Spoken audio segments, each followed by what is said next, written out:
দরজা খুলে শাওন রুমে ঢুকতেই আমার ভয় লাগতে শুরু হলো। লাগাটাই স্বাভাবিক, কারণ কয়েকদিন আগে আমি আমার বান্ধবীর ফুলসজ্জার গল্প শুনেছিলাম। ওর বিয়ের মাত্র 10 দিন আগে হয়েছে। ওর বয়স 15 বছর, আমার চেয়েও 1 বছরের ছোট। ওর নাম তমা। তমা বলেছিল ফুলসজ্জার রাতে নাকি ওর হাজবেন্ড ওকে মেরেছিল। কারণটা অনেক আজীব। ওর হাজবেন্ড নাকি ওর শাড়ি খুলতে চেয়েছিলেন, তখন ও বাধা দিয়েছিল। আর নাকি তোমার সাথে অনেক বাজে কাজ করেছে ওর হাজবেন্ড, যেটা ও বলতে চাইছিল না। কিন্তু কি বাজে কাজ অত শত জানি না, কিন্তু শাওনদা কি আমাকে মারবে? উনি তো ভালো ছেলে। হঠাৎ দরজা বন্ধ করার শব্দে আমার ঘুর কাটলো। শাওনদাকে দেখে স্বাভাবিক মনে হলো না, যদিও ঘরের ঝাপসা আলোতে কিছু বুঝতে পারলাম না। উনি কি অসুস্থ? উনি এমনিকেও অনেক দেরি করে তারপর এসেছেন। এত সময় আমার 2 ঘন্টা ঘুম হতো, এখন 12টা বাজে। 10টার সময় আমাকে শাওনের মা মানে আমার শাশুড়ি আমাকে সাজিয়ে বসিয়ে দিয়ে গিয়েছেন। শাওনের কাজিন ভাইদের সব বউগুলো আমাকে বলে গিয়েছে যে ঘুমিয়ে পড়ো না, শাওনের জন্য অপেক্ষা করবে।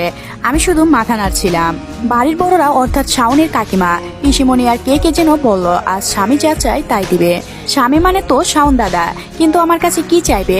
তাই উল্টো প্রশ্ন করলাম, কি চাইবে উনি? আমার কাছে তো কিছুই নেই। ঘরের সব মেয়েরা জুড়ে হেসে উঠল। শাওনের পিসিমণি হাসতে হাসতে বললেন, বৌদি এ তো পুরা বাচ্চাদের মতো কথা বলছে। শাওনের মামার দিকে শক্ত মুখ করে তাকিয়ে আছে।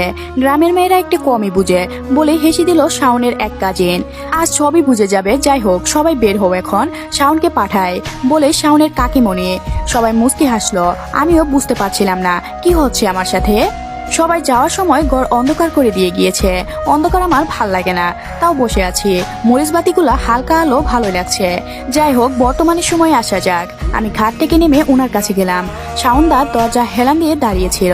আমি জিজ্ঞাসা করলাম, আপনি কি ঠিক আছেন নাকি অসুস্থ? উনি আমার দিকে তাকিয়ে নরম চোখে তাকালেন, কিন্তু কোনো উত্তর দিলেন না। আমি আবারও বললাম, কাউকে ডেকে আনবো? এই কথা বলে কোনো উত্তরের অপেক্ষা না করে আমি দরজা খুলতে গেলাম।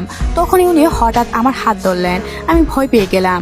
আমি শুনলাম উনি বললেন, don't go stay with me. আমি দ্বিধায় পড়ে বললাম, আচ্ছা, কিন্তু শাওনদা আমার হাতটা ধরে দরজার সাথে হেলান দিয়ে দাঁড়িয়ে রইল। আমি কি করব বুঝতেছি না। এভাবেই কি সারা রাত দাঁড়িয়ে থাকবো?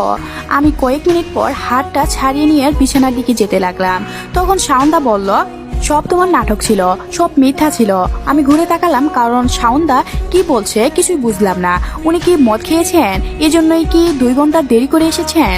উনি আস্তে করে কার একটা নাম বললেন, কিন্তু আমি ঠিক শুনতে পেলাম না। তারপর উনি আমার দিকে এগাতে লাগলেন। আমি কি করব বুঝতে পারছি না। কিছু বুঝে ওঠার আগে শাওনদা আমাকে ধাক্কা দিয়ে বিছানায় ফেলে দিল। আমি বললাম, কি করছেন আপনি? শাওন আমার 2 হাত বিছানার সাথে চেপে ধরলো। ছাড়ুন, আমার লাগছে, ব্যথা পাচ্ছি। শাওন